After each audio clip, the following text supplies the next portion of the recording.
కప్తాన్ నవీన్ అనబేరు నాగప్ప, సేనా medal gallantry. Point 4875ని స్వాధీనపరుచుకునే తరుణంలో ఒక గ్రెనేడ్ నవీన్ సిబ్బంది వైపు వేగంగా వచ్చింది. ఆ గ్రెనేడ్ తన సిబ్బంది వైపు వస్తుండగా చూసిన కప్తాను తన సంరక్షణ గురించి ఆలోచించకుండా వారిని ప్రక్కకు తోసి గ్రెనేడ్ ప్రభావాన్ని తాను భరించాడు. అందుమూలంగా అతని 2 కాళ్లు తీవ్రంగా గాయపడ్డాయి. కర్ణాటక రాష్ట్రంలోని హుబ్లీలో 1973వ సంవత్సరం సెప్టెంబర్ 5వ తేదీన జన్మించిన నవీన్ పసి వయసు నుంచే సైనికుడు కావాలని, సైనికుడిలాగా యూనిఫాం వేసుకొని చేతిలో పెద్ద తుపాకీతో శత్రువులను హతమారుస్తున్నట్టు కలలు కనేవాడుట. హుబ్లీలోని లయన్స్ ఇంగ్లీష్ మీడియం స్కూల్ నుంచి చదువు పూర్తి చేసుకుని దేవంగిరిలోని Bapuji institute of engineering and technology నుంచి బీటెక్ పట్టా పుచ్చుకున్నారు నవీన్. అయితే ప్రతి తల్లి తండ్రి తమ పిల్లలు విదేశాల్లో ఉన్నత చదువులు చదువుకొని అక్కడే మంచి ఉద్యోగం చెయ్యాలని ఆశిస్తారు. అలాగే నవీన్ తల్లిదండ్రులు కూడా ఆశపడ్డారు. నవీన్కి విదేశాలు వెళ్లడం ఇష్టం లేకపోయినా తల్లిదండ్రి కోరిక మేరకు విదేశాలకు వెళ్లే ప్రయత్నం క్రింద పరీక్షలు రాయడం మొదలుపెట్టారు. జిఆర్ఈ, టోఫెల్ మంచి సంఖ్యలతో ఉత్తీర్ణులైన తరువాత అమెరికా సునాయాసంగా వెళ్లగలిగే అర్హత ఉన్నా వెళ్లలేదు నవీన్. అమెరికా వెళ్లకపోవడానికి ఒకే ఒక కారణం, తన మాతృభూమికి సేవ చెయ్యాలన్న దృఢ సంకల్పం. చిన్ననాటి తన కళ మరియు ఆశయాన్ని సాధించుకోవడానికి తల్లిదండ్రులకి ఇష్టం లేకపోయినా భారతీయ సేనాదళంలో ప్రవేశానికి సిద్ధమయ్యాడు నవీన్. మొదటి ప్రయత్నంలోనే భారతీయ సేనాదళంలో ప్రవేశం లభించింది.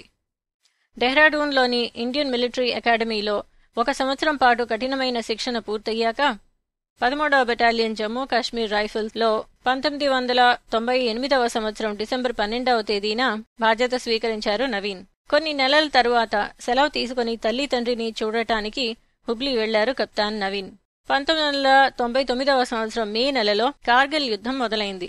ఇంట్లో ఉండి టీవీ చూస్తున్న నవీన్ ఒక ముఖ్యమైన సమాచారం చూసి వెంటనే ఒక నిర్ణయం తీసుకున్నారు. అది ఏమిటనగా భారతీయ ఫైటర్ ప్లేన్ ని శత్రువులు పేల్చేశారని. అంటే ఇది యుద్ధానికి సంకేతమని గ్రహించి తన సెలవు రద్దు చేసుకుని తిరిగి ఉద్యోగ నిర్వహణకి వెళ్లటానికి నిశ్చయించుకున్నాడు. తల్లి తండ్రిని అతి కష్టం మీద ఒప్పించి జమ్మూ కాశ్మీర్కి ప్రయాణం సాగించాడు నవీన్. 13వ బెటాలియన్ జమ్మూ కాశ్మీర్ రైఫిల్స్ కి తన అవసరం ఎంతైనా ఉందని, ఒక సైనికుడికి యుద్ధంలో పాల్గొనే అవకాశం లభించడం కూడా అదృష్టమని భావించి జమ్మూ కాశ్మీర్ చేరుకున్నాడు కప్తాన్ నవీన్. ముష్కో వ్యాలీలోని పాయింట్ 5140పై దాడి జరిగినప్పుడు తన కంపెనీకి ఆ బాధ్యత ఇవ్వలేదని చాలా విచారించారు కప్తాన్ నవీన్. శత్రువులు తీవ్ర పోరాటానికి దిగినా అంతకన్నా తీవ్రంగా ఎదుర్కొని 13వ బెటాలియన్ జమ్మూ కాశ్మీర్ రైఫిల్స్ విజయాన్ని సాధించింది. కొంతకాలం విశ్రాంతి తీసుకున్న తరువాత కప్తాన్ నవీన్ యూనిట్ ని ముష్కా వ్యాలీ డ్రాస్ సెక్టర్లోని పాయింట్ 4875పై దాడికి సిద్ధం కమ్మని ఆదేశాలు వచ్చాయి. అయితే కప్తాన్ నవీన్ ఆశ్చర్యపోయారు. ఎందుకనగా యుద్ధానికి వెళ్లే సైనికుల పేర్లలో తన పేరు లేదని ఎంతో విచారించారు. వెంటనే తన కమాండింగ్ అధికారిని తనని యుద్ధానికి ఎందుకని పంపించట్లేదని సంప్రదించడానికి నిర్భయంగా వెళ్లాడు కప్తాన్ నవీన్. యుద్ధానికి వెళ్లే అర్హతలకి 6 నెలలు తక్కువ ఉన్నందువల్ల నవీన్ కి అర్హత లేదని చెప్పాడు కమాండింగ్ అధికారి. అందుకు అంగీకరించలేదు కప్తాన్ నవీన్. తనకు సర్వీస్లో మరియు అనుభవంలో తక్కువ ఉందేమో గాని శక్తి సామర్థ్యాలు, దేశభక్తి కావలసిన అర్హతల కన్నా ఎక్కువే ఉన్నాయని చెప్పారు. తన తల్లిదండ్రుల్ని ఎదురించి సేనాదళంలో చేరింది యుద్ధం అప్పుడు వెళ్లకుండా ఉండటానికి కాదు అని ఎంతో మదనపడుతూ పట్టుదలతో చెప్పాడు కప్తాన్ నవీన్. అతని మాటల్లోని భావాన్ని, ఆవేశాన్ని చూసి అధికారులు అంగీకరించక తప్పలేదు. శత్రువులు దాడి జరుపుతుండగా ఒక యువకుడు తక్కువ అర్హతలు ఉన్నా యుద్ధానికి వెళుతున్నాడని తెలిసి ఇతర సైనికులకి ఎంతో స్ఫూర్తిని, ఉల్లాసాన్ని తెచ్చింది. 1999వ సంవత్సరం జులై 5వ తేదీన సాయంత్రం పాయింట్ 4875 స్వాధీనపరుచుకోవడానికి తన కంపెనీని తీసుకుని బయలుదేరాడు కప్తాన్ నవీన్. అయితే శత్రువులు ఆక్రమించిందే కాకుండా ఎత్తైన శిఖరం 65-70 డిగ్రీల వాలు కొండ ఎక్కడం అంటే కఠినమైన ప్రయాసతో కూడిన పని. కప్తాను నవీన్, అతని సిబ్బంది శత్రువులకు ధాటిగా సమాధానమిచ్చారు. వారి ఎన్నో బంకర్స్ ని నాశనం చేశారు. ఎంతో మంది శత్రు సైనికుల్ని హతమార్చారు. 1999వ సంవత్సరం జులై 7వ తేదీన కప్తాన్ నవీన్ తన సిబ్బందితో పాయింట్ 4875 చివరి అంశాన్ని స్వాధీనపరుచుకోవడానికి ముందుకు దూసుకు వెళ్లారు. శత్రువులకి ఇంకా ఓటమి తప్పదని గ్రహించి ఇహ వారి దగ్గర మిగిలిన అస్త్రాలని ఉపయోగించడం మొదలుపెట్టారు. కాని దురదృష్టవశాత్తు పాయింట్ 4875ని స్వాధీనపరుచుకునే తరుణంలో ఒక గ్రెనేడ్ నవీన్ సిబ్బంది వైపు వేగంగా వచ్చింది.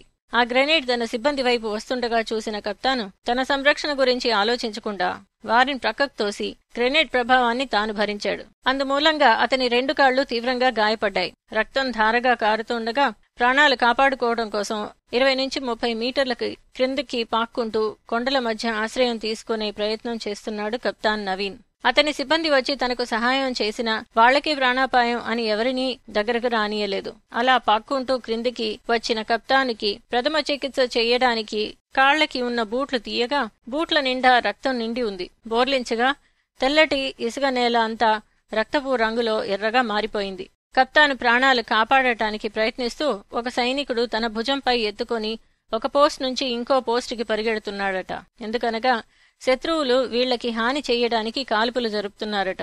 యుద్ధ నియమాల ప్రకారం గాయపడిన సైనికుడిని మోసుకు వెళ్తున్న సైనికుడిపై కాల్పులు జరపకూడదన్నది పరిపాటి. భారతీయ సైనికుల ఈ నియమాన్ని పాటిస్తారు గాని శత్రుదేశమైన పాకిస్తాన్ వారు అదొక అవకాశంగా తీసుకుని కాల్పులు జరిపి ప్రాణహాని జరుపుతారని కప్తాను నవీన్ చెప్పారు. భారతీయ యుద్ధ నియమాల గురించి మాట్లాడుతూ కప్తాన్ నవీన్ ఇలా చెప్పారు. ఇండియన్ మిలిటరీ అకాడమీలో ముందుగా ఒక సైనికుడికి వారు నేర్పించేది మొట్టమొదటిది దేశ భద్రత, రెండవది తన సిబ్బంది సంక్షేమం మరియు భద్రత, చిట్టచివర స్వంత భద్రత వస్తుందని శిక్షణ ఇస్తారు. ఈ నియమాలని ప్రతి సైనికుడు సైనికాధికారి తప్పకుండా పాటిస్తారు. అలాగే నేను కూడా ఆ నియమాలని తూచా తప్పక నమ్ముతాను, అనుసరిస్తాను అని చెప్పారు. ఆ ప్రయత్నంలోనే తన 2 సిబ్బందిని కాపాడుతూ గ్రెనేడ్ ప్రభావం వల్ల 2 కాళ్లు తీవ్రంగా గాయపడ్డాయి. కప్తాన్ నవీన్ ధైర్య సాహసాల్ని గుర్తిస్తూ భారత ప్రభుత్వం అతనికి ప్రసిద్ధ సేనా మెడల్ గ్యాలంటరీ ని బహుకరించి గౌరవించింది. గాయపడిన కప్తాను నవీన్ ని జమ్మూ కాశ్మీర్లోని ఆసుపత్రిలో చికిత్సకి తరలించారు. తరువాత ఢిల్లీ ఆసుపత్రికి శస్త్రచికిత్సలకి పంపించారు. సుమారు 21 నెలలు ఆసుపత్రిలో ఉన్న తరువాత 8 శస్త్రచికిత్సలు జరుపగా కొంతకాలం ఫిజియోథెరపీ తరువాత మొండి ధైర్యం, దృఢ సంకల్పంతో తిరిగి తన సొంత కాళ్లతో జీవన ప్రవాహంలో నడవసాగారు కప్తాన్ నవీన్. జై హింద్.